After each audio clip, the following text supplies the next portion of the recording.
सरपंच आपने पाया। मैं तो इसके माता पिता का उस मंदिर के उद्घाटन में आया था, तब इसके फादर मदर का मैंने स्वागत किया, सम्मान किया मेरे हाथों से, मैं मंत्री था, कि भाई ऐसा बेटा आपने पैदा किया जिसने उदयपुर जिले में नहीं राजस्थान में भी नंबर 1 सरपंच चुना गया है। जब पत्रिका के उस अभियान में आज ये आयोजन के उपलक्ष्य में मैं कहना चाहता हूं कि हम मेवाड़ की वो धरती है, जब मुगलों ने हमारी संस्कृति पर हमला किया तब पूरे भारत के सभी राजा महाराजा गुलाम बन गए थे, अकबर की अधीनता स्वीकार कर ली, लेकिन मेवाड़ के हिंदुआ सूर्य महाराणा प्रताप ने स्वीकार नहीं करके उसको कहा, चुनौती दी, आजा मैदान में, तलवारों से फैसला होगा, जिसकी तलवार, तो आज उनकी पुण्यतिथि भी है।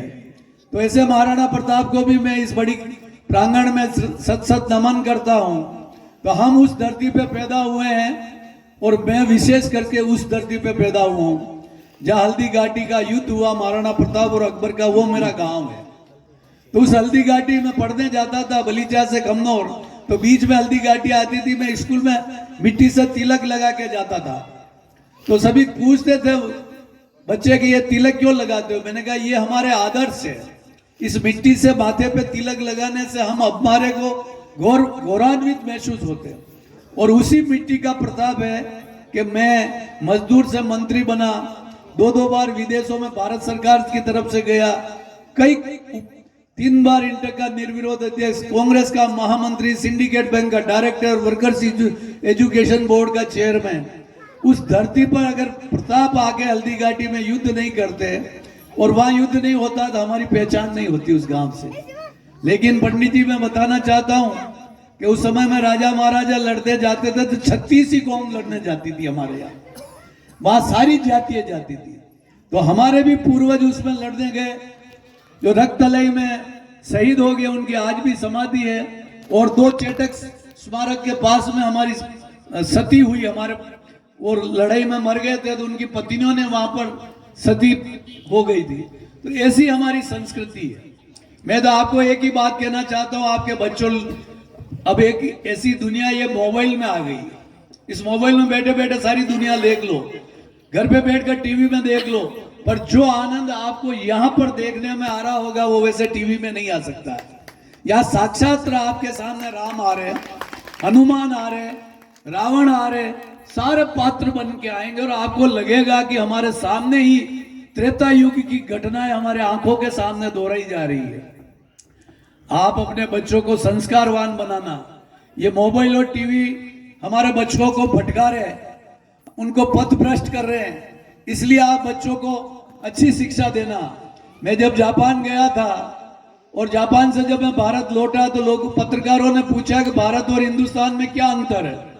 तो मैंने कहा दुनिया की सूची में वो ऊपर से 5वें नंबर है, हम नीचे से 5वें नंबर। ये देखा तो उन्होंने कहा इसका क्या अभिप्राय? मैंने कहा इसका अभिप्राय यह है कि जहां पर बम गिराए गए हो, नागासाकी और हिरोशिमा जैसे देश को तबाह कर दिया गया, वहां पर लोगों ने अपनी जान बचाने के लिए पेड़ और पहाड़ों की शरण ली हो, वो दुनिया की सूची में ऊपर 5वें पे। हमारे को महात्मा गांधी ने बिगर खून खराबे के अंग्रेजों को हिंदुस्तान से विदा कर दिया, फिर भी हम नीचे से 5वें नंबर, जो सोने की चिड़िया कहलाने वाला भारत, जहाँ घी दूध की नदियां बहती थी, वो देश नीचे से 5वें है। तो उन्होंने पूछा आप क्या कहना चाहते हैं? मैंने कहा जो मैंने वहां पाया है और देखा वो कहना चाहता हूं कि हम हिंदुस्तानी बड़े स्वार्थी हैं। हम पहले अपने लिए सोचेंगे, फिर अपने परिवार के लिए सोचेंगे, फिर हम हमारे समाज के लिए सोचेंगे, फिर हमारे गांव और क्षेत्र के लिए सोचेंगे और फिर जाकर हम देश के लिए सोचेंगे। और जापान के लोग सबसे पहले देश के लिए सोचते हैं, फिर समाज और क्षेत्र के लिए, फिर परिवार के लिए और फिर अपने लिए। उनकी सोच बड़ी थी, इसलिए वो बड़ी जगह पहुंच गए और हम छोटी सोच होने के बावजूद हम छोटी जगह नीचे आ गए।